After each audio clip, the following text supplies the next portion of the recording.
جو ہے پوری دنیا میں جنگ چھڑے گی۔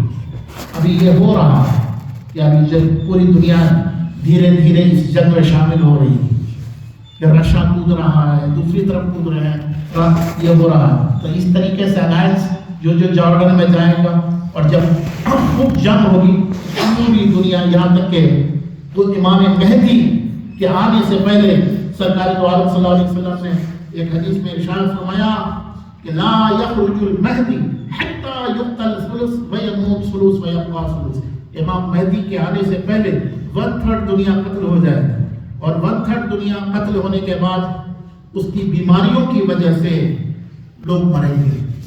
یعنی مطلب یہ ہے کہ کوئی قتل ہونے کے بعد ایسے ذرات یا ایسی شعاعیں ریز پوری دنیا میں پھیلیں گے کہ جس کی وجہ سے پوری دنیا میں بیماری آئے گی اور لوگ مریں گے۔ 1/3 دنیا قتل ہوگی، 1/3 دنیا لوگ مر جائیں گے، اور پھر امام مہدی کے وقت صرف 1/3 لوگ رہ جائیں گے۔ مان لو کہ ابھی 6 بلین ہے تو 4 بلین تو ختم ہو گئے، 2 بلین رہ جائیں۔ تو ابھی یہ حالات، اس کا مطلب ہے 2 بلین کا مطلب یہ ہے کہ گویا کہ ایک ورلڈ وار، ایک عالمی جنگ کہ جس کی طرف دنیا جا رہی ہے۔ اللہ تبارک و تعالیٰ عافیت کے ساتھ ہم لوگوں کو ایمان پر قائم رکھے۔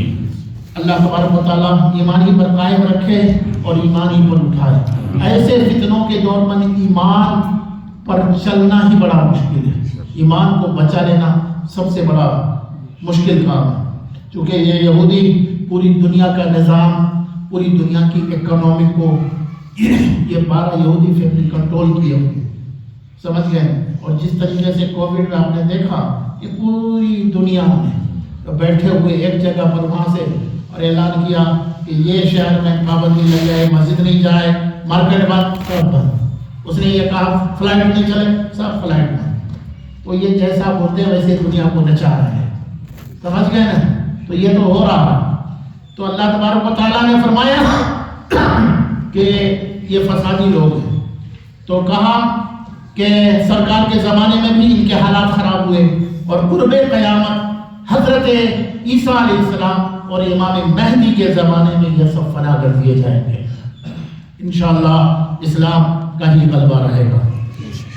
تو رب تبارک و تعالیٰ نے آیت کریمہ میں اس کا ذکر فرمایا، اور ساتھ ہی ساتھ اس سے آیت کریمہ سے یہ فائدہ بھی ملا ہم کو کہ گناہوں سے روزی گھٹتی ہے، گناہوں سے روزی گھٹتی ہے۔ چونکہ آپ دیکھیں یہ یہودی کو مالدار آدمی، لیکن سرکار کی بے ادبی کی وجہ سے اس نے کیا کیا کہ اس کی غریب ہو گیا۔ کچھ لوگ مجھے یہیں پر ایک آدمی نے بتایا ایسے شخص کے بارے میں بھی کہ وہ ہمیشہ اب وہ گھر میں سرکار دو عالم صلی اللہ علیہ وسلم کی ہمیشہ میلاد کرایا کرتا تھا۔ تو الحمدللہ بہت اچھا ان کا معاملہ چل رہا تھا، کاروبار یہ وہ۔ بعض پھر ایک وقت ایسا آیا کہ بعض بد مذہب کے چکر میں وہ پھنس گیا، تو کہا کہ اس کے بعد جب وہ اس کے خلاف اس کے عقیدے کرنے لگے کہ یہ ٹھیک نہیں ہے، تو بدعت ہے فلاں لکھا، دھیرے دھیرے نفرت ہوتی۔ کہا کہ آج وہ آدمی حضرت میرے کو بتا رہا تھا مولانا صاحب، میں دیکھ رہا ہوں تو آدمی روڈ پر ہے، نہیں پر یہاں کی بات ہو میرا بولا کہ میں نے دیکھا وہ آدمی کو کہ ماشاءاللہ خوب ترقی تھی۔ تو یہ بے ادبی کی وجہ سے بھی آدمی کیا ہے کہ چلا جاتا ہے۔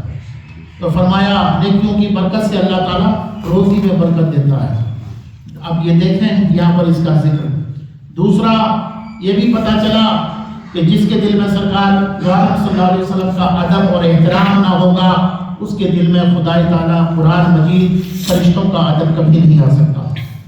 دیکھیے یہود سرکار کے گستاخ تھے، اللہ تعالیٰ کے بھی گستاخ ہو گئے۔ اور یہ بھی پتہ چلا کہ انسان کبھی بھی غصے کی حالت میں ایسی بات کہہ دیتا ہے کہ جو اس کے مذہب اور عقیدے کے بھی خلاف ہوتی ہے۔ یہودی کا یہ عقیدہ ہرگز نہیں تھا کہ اللہ تعالیٰ بخیل ہے یا فقیر ہے، مگر ان کے منہ سے ایسی بکواس نکل گئی۔ تو انسان کو چاہیے کہ ہمیشہ اپنی زبان کی حفاظت کرنی چاہیے۔ کبھی کبھی ایک لفظ سے آدمی مقبول ہو جاتا ہے اور ایک لفظ سے مردود ہو جاتا ہے۔ یہ بھی پتہ چلا کہ اللہ تبارک و تعالی ہماری تعریف یا توہین سے جو ہے نہ بے نیاز ہے. ہماری تعریف سے اللہ کا کوئی فائدہ نہیں، لیکن ہماری توہین کرنے سے اس کا کوئی نقصان بھی نہیں، مگر اس کا اثر خود ہم پر پڑتا ہے کہ جو اللہ کی تعریف کرتا ہے وہ خود قابل تعریف ہو جاتا ہے، اور جو اللہ کی توہین کرے وہ خود عیبدار ہو جاتا ہے. تو یہ بھی پتہ چلا. ساتھ یہ بھی معلوم ہوا کہ بعض گناہوں کی وجہ سے لوگوں میں نا اتفاقی پیدا ہوتی ہے، کہ آپس میں دوریاں بڑھتی ہیں، دلوں میں بغض پھیلتا ہے، حسد، دشمنیاں بڑھتی ہیں. جیسے یہود کو آپ دیکھیں کہ اللہ کی بارگاہ میں گستاخی کی وجہ سے اللہ نے فرمایا وَأَلْقَيْنَا بَيْنَهُمُ الْعَدَاوَةَ وَالْبَغْضَاءَ إِلَىٰ يَوْمِ الْقِيَامَةِ. ہمیشہ کے لیے ہم نے اس کے دلوں میں کیا بغض ڈال دیا، دشمنی ڈال دی. تو پتہ یہ چلا کہ گناہوں کی وجہ سے بھی ہمارے اندر کیا ہوتا ہے، دوریاں بڑھتی ہے، دلوں میں بغض آتا ہے، اور نیکیوں کی وجہ سے دلوں کے دل ہمارا صاف بھی ہوتا ہے، اور بعض نیکیوں کی وجہ سے آپس میں محبتیں بڑھتی ہیں. اسی لیے کہا گیا کہ جو شخص اپنے گھر میں داخل ہوتے وقت داہنا پاؤں دروازے میں پہلے رکھا کرے، بسم اللہ شریف پڑھ کر داخل ہو، گھر والوں کو سلام کیا کرے. گھر والوں کو سلام، حضور نے ایک نسخہ بتایا، کہا کہ میں کیا تمہیں وہ چیز نہ بتاؤں کہ جس کو تم کرو، الا ادلکم علی شیء اذا فعلتموہ، کیا میں تمہیں وہ چیز نہ بتاؤں کہ جس کو تم کرنے لگو تو تحاببتم، تمہارے درمیان محبت بڑھ جائے. صحابہ نے پوچھا حضور ہمیں بتائیں، تو سرکار نے فرمایا افشوا السلام بینکم، اپنے درمیان سلام کو پھیلاؤ.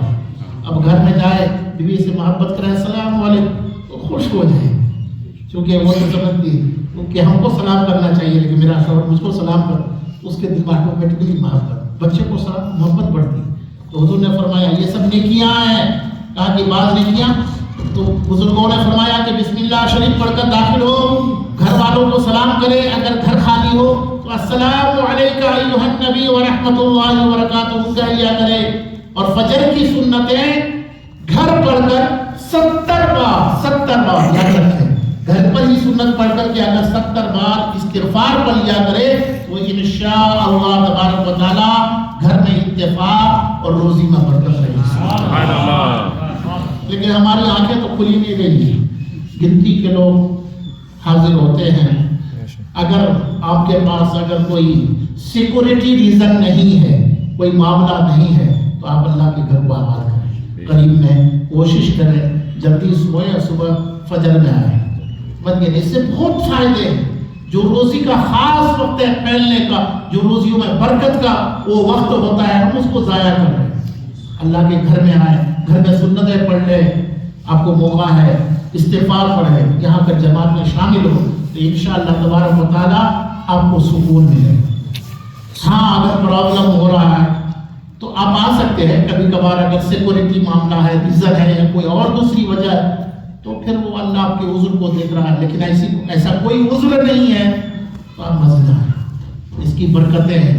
اللہ تبارک و تعالیٰ آپ حضرات کو دونوں جہاں کی سعادتوں سے سرفراز فرمائے. رب کریم اپنا خصوصی فضل فرمائے و کرم فرمائے.